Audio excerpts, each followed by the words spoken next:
శ్రీమహాగణాధిపతయే నమః సరస్వత్యై నమః శ్రీగురుభ్యో నమః హరి ఓం నారాయణం నమస్కృత్య నరం చైవ నరోత్తమం దేవీం సరస్వతీం వ్యాసం తతో జయముదీరయేత్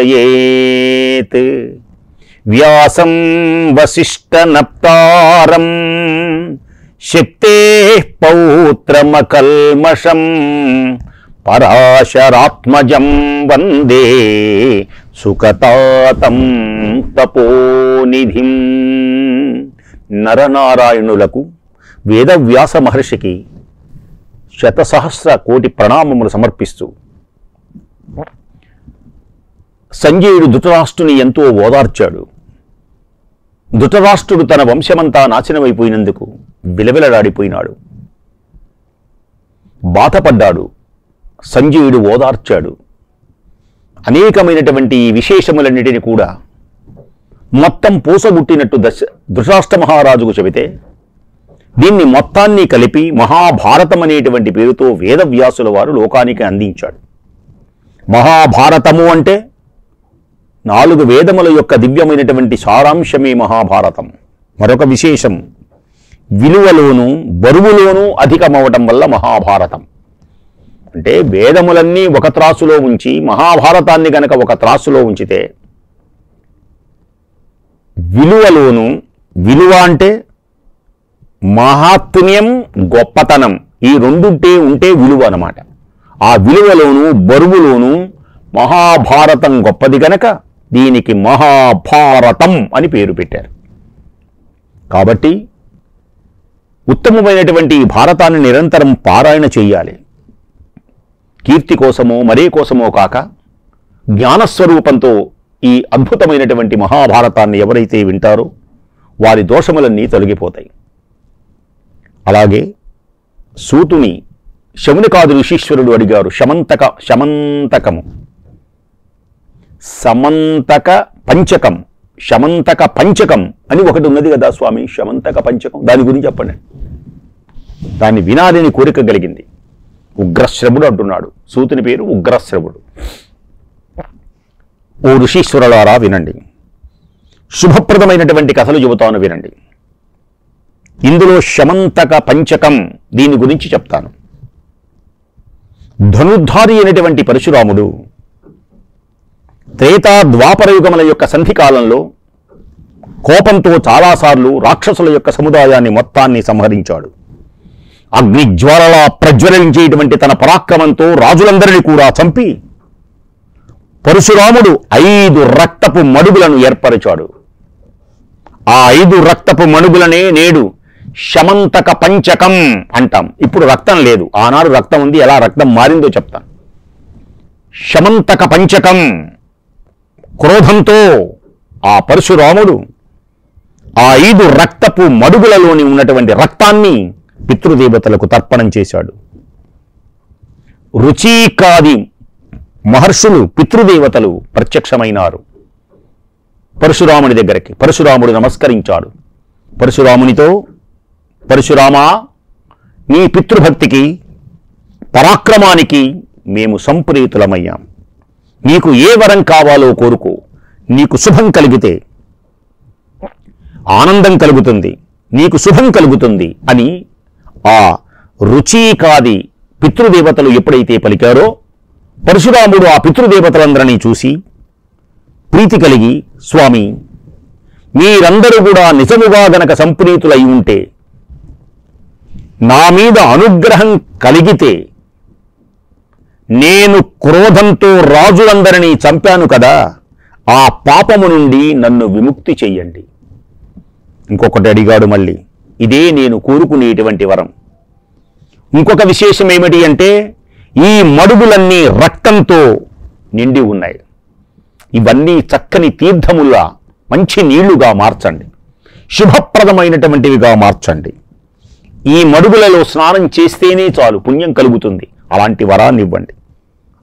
అలాగే అవుతుంది అని పితృదేవతలు పరశురాముని యొక్క పాపమును పోగొట్టి ఆ శమంతక పంచకం 5 రక్తపు మడుగులలో ఉన్నటువంటి అదంతా తెల్లని చల్లని మంచి నీళ్లుగా మార్చివేశారు, తీర్థములుగా. తీర్థం అంటే పుణ్యక్షేత్రం, పుణ్య జలములు అన్నమాట. తీర్థములు అంటే పుణ్య జలములు.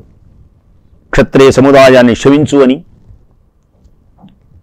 ఇక నుంచి నీవు క్షత్రుల్ని చంపద్దు అని పితృదేవతలు పరశురాముడితో పలికారు. అప్పటి నుంచి పరశురాముడు క్షత్రుని చంపడం విరమించుకున్నాడు. ఆ రక్తపు మడుగుల యొక్క సమీపంలోనే ఇప్పుడు ఆ 5 మడుగుల సమీపాన్నే ఈనాడు శమంతక పంచకం అనేటువంటి పేరుతో ప్రదేశమని, అది పుణ్యప్రదమని కీర్తించడం మొదలుపెట్టారు. ఏ చిహ్నాలతో ఏ దేశంలో కూడి కలిగిస్తున్నదో ఆ దేశాన్ని ఆ పేరుతోనే ధీమంతులు పిలుస్తారు. ద్వాపర యుగాన్ని కలియుగానికి సంధికాలం వచ్చినప్పుడు, ద్వాపర యుగానికి కలికాలానికి సంధికాలం సమీపించినప్పుడు కురు పాండవ సైనికులు ఈ శమంతక ప్రదేశంలోనే యుద్ధం జరిగింది. మిట్టపల్లాలు లేని పరమధర్మ క్షేత్రంలో యుద్ధకాంక్షతో 18 అక్షోహిణీల సైన్యం యుద్ధం చేశారు. అక్కడకు చేరినటువంటి అక్షోహిణీలు రాజులు అక్కడే చనిపోయినారు. అందుచేతనే ఈ దేశానికి శమంతక పంచకమని పేరు కలిగింది. ఈ ప్రదేశం పుణ్యమని రమణీయమని కీర్తించడం జరిగింది. అందుచేతనే ఈ ప్రదేశాన్ని ఎన్నుకున్నారు. ఒకవేళ ఏ కారణం చేతనైనా సరే వీర స్వర్గాన్ని గనక పొందినట్లయితే, మేము గనక మరణించినట్లయితే మాకు స్వర్గసుఖములు కలుగుతాయి, పాపములన్నీ తొలగిపోతాయి అనేటువంటి భావనతో ఈ ప్రదేశాన్ని ఎన్నుకున్నారు. ఈ ప్రదేశం పుణ్యప్రదము, రమణీయమని కీర్తించారు. కాబట్టి ముల్లోకాలలో ఎలా ప్రసిద్ధి వహించిందో కూడా మీకు చెబుతాను, వినండి. సూతపుత్ర, ఋషులు అడుగుతున్నారు మళ్ళీ, మీరు అక్షోహిణి 18 అక్షోహిణీలు అని చెప్పారు కదా, మాకు మరింత వివరంగా వినాలి అనేటువంటి కోరిక కలుగుతున్నది అక్షోహిణీల గురించి. అక్షోహిణి అంటే ఏమిటి, దాని యొక్క పరిణామం ఎంత, దానిలో రథ గజ తురగ పదాతి దళములు ఉంటాయి కదా, చతురంగ బలములు అంటారు. చతురంగ బలములు, చతురంగ బలములు అంటే రథ గజ తురగ పదాతి దళములు. ఇవి ఎన్నెన్ని ఉంటాయి, నీకు అన్నీ తెలుసు కదా, కాస్త అక్షోహిణి యొక్క వివరాలు మాకు తెలియచేయవలసింది అని మహర్షులు అడగగానే సూత మహర్షి పలుకుతున్నాడు. ఒక రథం, ఒక ఏనుగు, అలాగే 3 గుర్రాలు, 5 పదాతులు. పదాతి దళం అంటే కాల్బలం అన్నమాట. ఒక గుర్రం, ఒక రథం, ఒక ఏనుగు, 3 గుర్రాలు, 5 కాల్బలం ఉంటే దీనిని పత్తి అని పిలుస్తారు. పత్తిలో ఒక రథం, ఒక ఏనుగు, 3 గుర్రాలు, 5 కాల్బలాలు, దీన్ని పత్తి. ఇక దీనిని 3 పెట్టి హెచ్చించుకుంటూ ఉండాలి. దీనిని 3 పత్తులు కలిస్తే సేనాముఖం. మళ్ళీ దాన్ని 3 సేనాముఖములు గుల్మం, 3 గుల్మాలు గణం, 3 గణాలు వాహిని, 3 వాహినులు పృతన, 3 పృతనలు ఒక చెమువు, 3 చెమువులు ఒక అనీకిని, 10 అనీకినులు. ఇక్కడి నుంచి మారుతుంది 10 అనీకినులు అక్షోహిణి. అక్షోహిణిలో 21,870 ఈ విశేషము రథములు ఉంటాయి. ఇది గణిత శాస్త్రజ్ఞం. మొత్తం కలిపితే ఎంత ఉంటాయి రథాలు? 21,870. అలాగే 1,09,350 పదాతులు ఉంటాయి, అంటే కాల్బలం. 65,610 గుర్రాలుంటాయి. ఇలా చెప్పినవన్నీ కలిపితే అక్షోహిణి, రథ గజ తురగ పదాతి దళములు. ఇది సంఖ్యాశాస్త్రం. ఇది ఒక అక్షోహిణి. ఈ అక్షోహిణిలు ఇలా ఎన్ని ఉన్నాయి? 18 ఉన్నాయి. 18 అక్షోహిణీల యొక్క సైన్యం ఇది. కాబట్టి అద్భుతమైనటువంటి కృత్యాలు కాలము యొక్క ప్రేరేపణతో కౌరవుల యొక్క నిమిత్తము చేసుకొని అక్కడ చేరినటువంటి రాజులందరూ మరణించారు. కౌరవుల పక్షంలో ఉన్న రాజులు అందరూ, వాళ్ళందరూ కూడా చాలామంది మరణించారు. తరువాత ఈ 18 అక్షోహిణీల సైన్యం 18 రోజులు యుద్ధం చేసింది. ఇంకొక విశేషం 18 చూడండి. 18 అక్షోహిణీల సైన్యం 18 రోజులు యుద్ధం చేసినందుకని 18 పర్వాలుగా రాశారు. 10 రోజులు భీష్ముడు యుద్ధం చేశాడు. 10 రోజులు. 5 రోజులు ద్రోణాచార్యుడు యుద్ధం చేశాడు. ఇప్పటికి 15 అయినాయి. 2 రోజులు కర్ణుడు చేశాడు. 17 అయినాయి. ఒక పూటనేమో శల్యుడు చేశాడు. ఇంకొక పూటనేమో గదా యుద్ధం జరిగింది. సాయంకాలం అయిపోయింది. ఇంకా పూర్తిగా 18 రోజులు పూర్తి అవల. ఈ రాత్రికి అశ్వత్థామ, కృతవర్మ, కృపుడు ఆదమరచినటువంటి నిద్రిస్తున్నటువంటి పాండవుల యొక్క ఉపపాండవులందరినీ సంహరించాడు. ఇలా 18 రోజులు 18 అక్షోహిణీల సైన్యంతో యుద్ధం జరిగింది. 10 రోజులు భీష్ముడు, 5 రోజులు ద్రోణుడు, 2 రోజులు కర్ణుడు, ఒక పూట శల్యుడు, ఒక పూట గదాయుద్ధం. ఇలా జరిగింది. శౌనకాది మహర్షి, నీవు వింటున్నటువంటి ఉత్తమమైనటువంటి ఇదే ఇతిహాసం.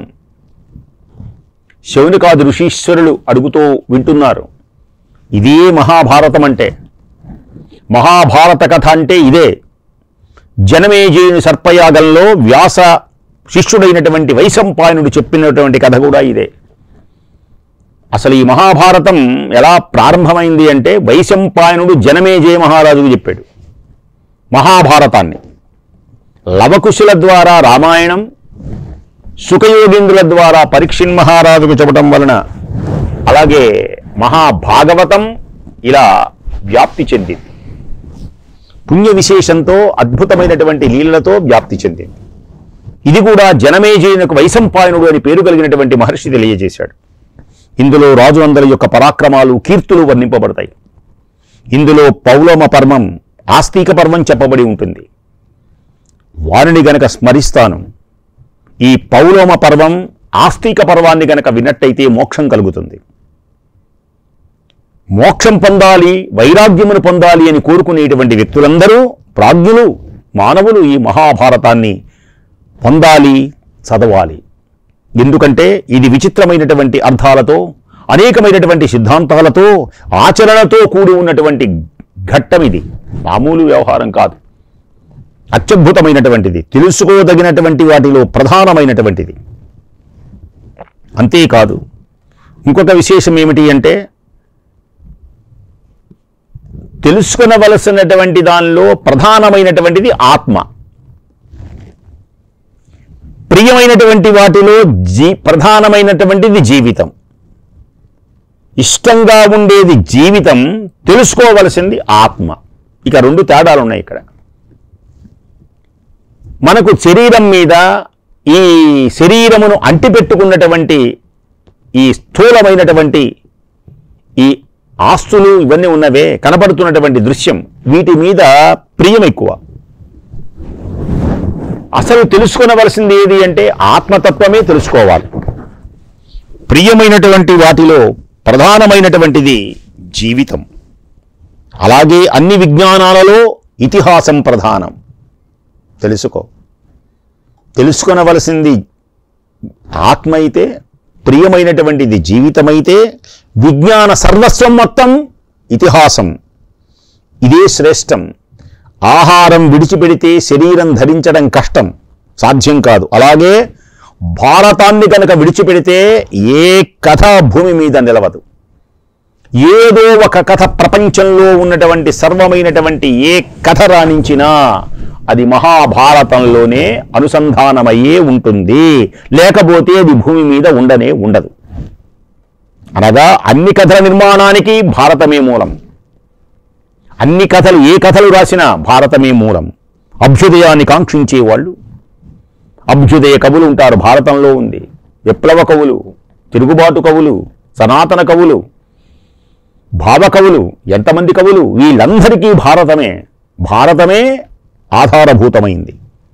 సత్కులీనుడైనటువంటి రాజు కోరుకున్నట్లు ఈ భారతాన్ని కవులందరూ ఆశ్రయిస్తారు. ఏ మార్గాన్ని అనుసరించేటువంటి కవి అయినా మహాభారతాన్ని ఆశ్రయిస్తాడు. సర్వ స్వర వ్యంజనాలతో నిండినటువంటి వాక్కు అంతా ఈ లోకానికి వేదాన్ని ఆశ్రయించినట్లు ఈ భారత ఇతిహాసం మీద అర్పింపబడినటువంటి బుద్ధి చాలా ఉత్తమమైనటువంటిది.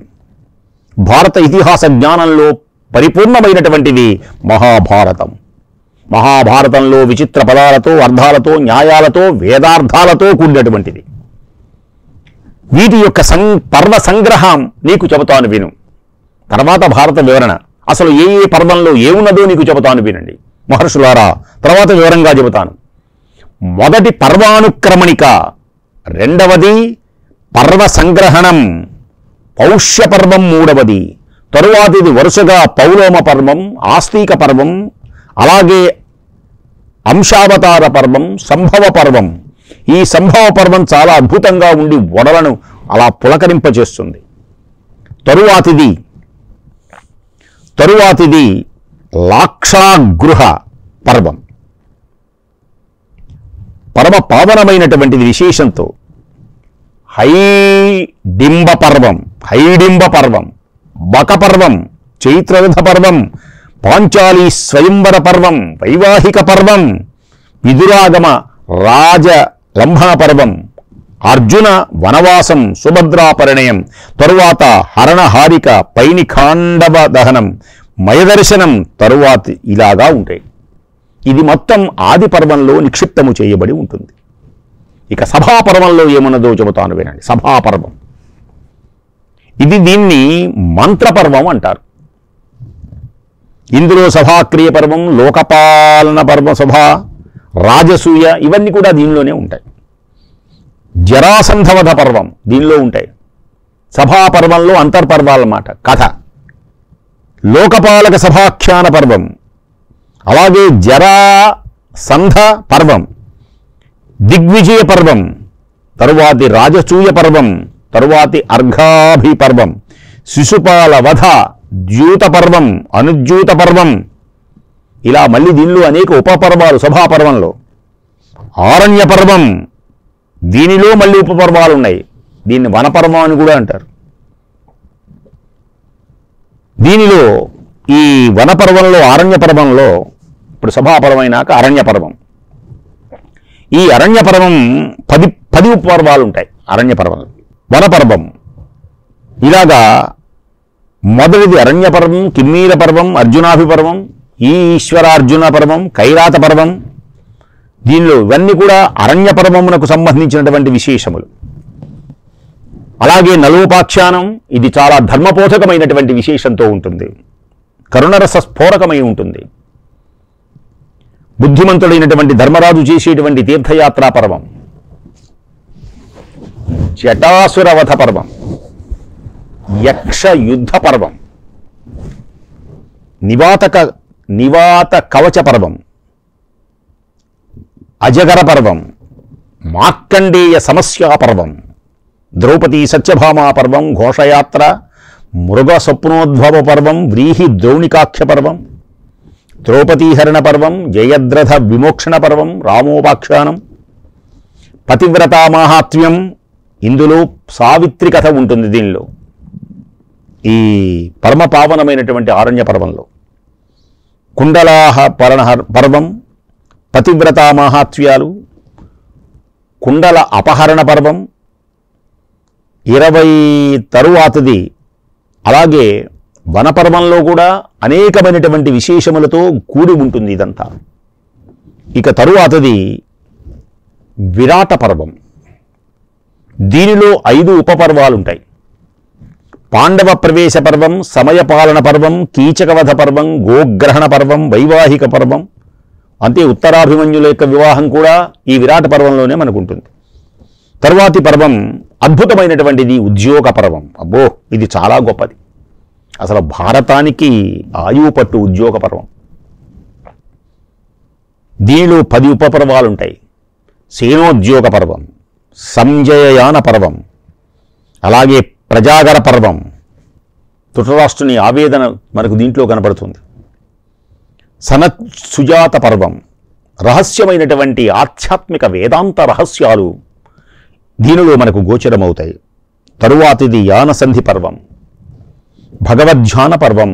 ఇందులో మాతలి చరిత్ర, గాలవ చరిత్ర, గరుడుని చరిత్ర, పరశురాముని చరిత్ర, షోడశ మహారాజుల యొక్క చరిత్రలు ఉన్నాయి.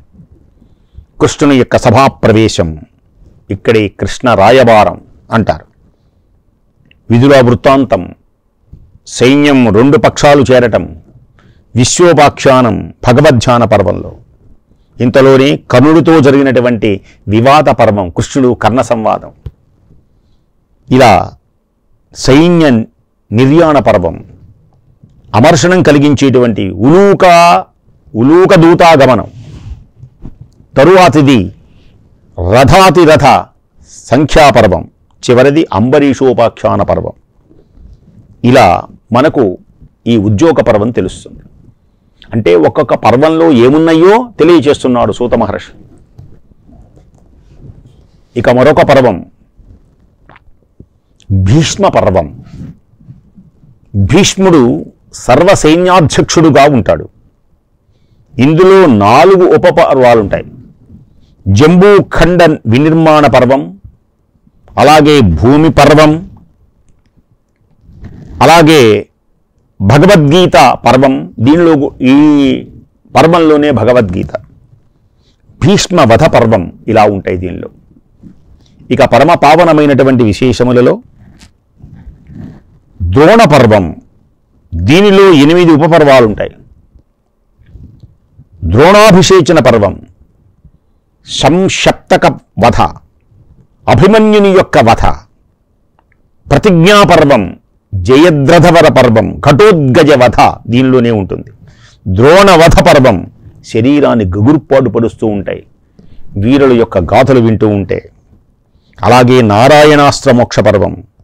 తరువాతిది కర్ణపర్వం, దీనిలో పెద్దగా ఉపపర్వాలు ఏమీ లేవు.